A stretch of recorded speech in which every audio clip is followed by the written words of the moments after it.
কলকাতার মেয়র রোডে গান্ধী মূর্তির নিচে তৃণমূলের ধর্ণামঞ্চ সেনাবাহিনী খুলে দেওয়ার প্রতিবাদে মঙ্গলবার বিকেল 4টে নাগাদ বহরমপুরে মিছিল তৃণমূলের। বাংলা ভাষা এবং বাঙালিদের ওপর অত্যাচারের প্রতিবাদেই মেয়র রোডে গান্ধী মূর্তির নিচে ওই ধর্ণামঞ্চ করা হয়েছিল। সোমবার ওই ধর্ণামঞ্চ খুলে দেওয়া হয়েছে সেনাবাহিনীর পক্ষ থেকে। বাংলা ভাষা এবং বাঙালিদের ওপর অত্যাচারের প্রতিবাদে প্রত্যেক শনিবার এবং রবিবার ওই ধর্ণামঞ্চ থেকেই প্রতিবাদ জানানো হচ্ছিল শাসক দলের পক্ষ থেকে। সেই ধর্ণামঞ্চ সেনাবাহিনী খুলে দেওয়ার প্রতিবাদে বহরমপুর শহর তৃণমূলের পক্ষ থেকে এক প্রতিবাদ মিছিলের আয়োজন করা হয়। টেক্সটাইল কলেজ মোড় থেকে শুরু হয়ে শহরের একাংশ পরিক্রমা করে এই মিছিল শেষে করা হয় পথসভা।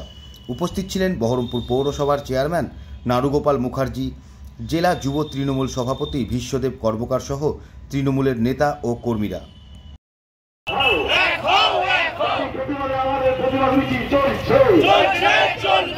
যে গতকাল মেয়র রোডে ঘটনা ঘটেছে, বিজেপি কোনো রকমভাবে সেই একই রকম তাদের যে পদ্ধতি সেটা শুরু করেছে। ইডি সিবিআই তো তাদের একটা হিডেন এজেন্ডা ছিলই, তার সঙ্গে আমাদের সেনাবাহিনীকে কালকে মেয়র রোডে যে মঞ্চ হচ্ছিল বাংলা ভাষাভাষীদের উপর যে অত্যাচার হচ্ছে সেই আন্দোলনকে আরও বেশি সাউন্ড করতে, কারণ এই আন্দোলনের একটা মর্যাদা পেয়েছে এবং সুপ্রিম কোর্ট সেন্ট্রাল গভর্নমেন্টকে কোশ্চেন করেছে যে তোমাদের কিসের ভিত্তিতে যারা বাংলা ভাষায় কথা বলে তাদেরকে বাংলাদেশি বলে বাংলাদেশে পাঠিয়ে দিচ্ছে। অর্থাৎ এটা একটা সুরক্ষার ব্যাপার, এটা একটা দেশীয় নাগরিকের ওপর একটা সংবিধানের ওপর আঘাত আনছে।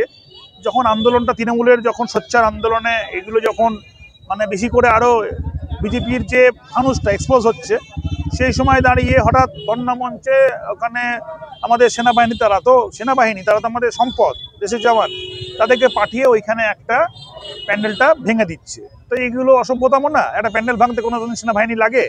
এখানে প্রপার প্রোটোকল মেনে আমাদের নেত্রী মমতা বন্দ্যোপাধ্যায় তার ধর্ণামঞ্চ তৈরি করেছেন এবং কলকাতা জানেন আপনার স্টেট গভর্নমেন্ট, পশ্চিমবঙ্গ সরকারের কর্পোরেশন আপনার তৃণমূলের, অর্থাৎ তাহলে যে প্রোটোকলগুলো আছে সবটাই তো মেনটেন করেই সেই ধর্ণামঞ্চ করেছে। সেটা কতটা রাস্তা কপাই করতো। তো এইগুলো নিয়ে যে হঠাৎ দুম করে সেনা পাঠিয়ে যে এখানে একটা করবে, এরকম একটা প্রোপাগান্ডা তৈরি করবে, এটা খুব লজ্জাজনক। এটা কখনোই ঠিক হয়নি এবং এখানে বিজেপি লড়াই করার ক্ষমতা থাকলে পরে নিজেরা লড়ুক, লোকবল দিয়ে লড়ুক। তারা যেভাবে এইসব ইডি সিবিআই আর আপনার সেনাবাহিনীতে লড়ছে, এই লড়াই কোনোদিন গণতান্ত্রিক লড়াইয়ের এমনি সার্থক হয় না। ইসবার 400 পার নরেন্দ্র মোদী বলেছিল, ইসবার 200 পার নরেন্দ্র মোদী বলেছিল, কিন্তু কি হলো যে আপনার 400 পারও হয়নি আর 200 পারও 2021 সালে হয়নি। অর্থাৎ মানুষ যাকে চায় তাকে মানুষ নির্বাচনের মধ্যে দিয়ে নিয়ে আসবে।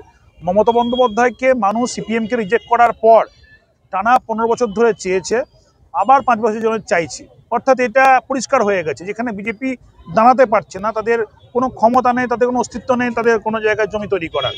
তাহলে কি কারণে হঠাৎ আমাদের তৃণমূলের ওপর এরকম একটা সেন্ট্রাল গভর্নমেন্টের পাওয়ার দিয়ে এরকম একটা যে একটা পরিস্থিতি, ইরিটেটিং পরিস্থিতি তৈরি করছে, এটা রাজনীতির পক্ষে খুব অশুভ দিক, এটা করার ঠিক নয়। সেই জন্য আমাদের এই প্রতিবাদে, যেহেতু কালকে এরকম একটা কি বলবো, একটা আনপ্রেডিক্টেবল এবং খুব অসাংবিধানিক যে আপনার ওখানে কার্যকলাপ ঘটিয়েছে সেন্ট্রাল গভর্নমেন্ট ইনস্ট্রাকশনে, বিজেপি গভর্নমেন্ট ইনস্ট্রাকশনে, তার প্রতিবাদে আজকে আমরা পথে নেমেছি। আমাদের সমস্ত কাউন্সিলরগণ আছে, সমস্ত আমাদের এখানকার তৃণমূল কংগ্রেসের সলিড লিডাররা আছে, কর্মীগণ আছে, জেলা যুব সভাপতি এবং আমাদের কাউন্সিলর ভীষ্মদেব কর্মকার রয়েছে, আমাদের বিভিন্ন রকম শাখা সংগঠনের যারা আছে, তারা ছাত্র, মাদার, যুব সবাই মিলে এখানে আমরা পার্টিসিপেট করেছি এবং আমরা আমাদের প্রতিবাদটাকে এখানে পার্টির নির্দেশ অনুযায়ী আমরা এখানে কর্মসূচিটা পালন করলাম।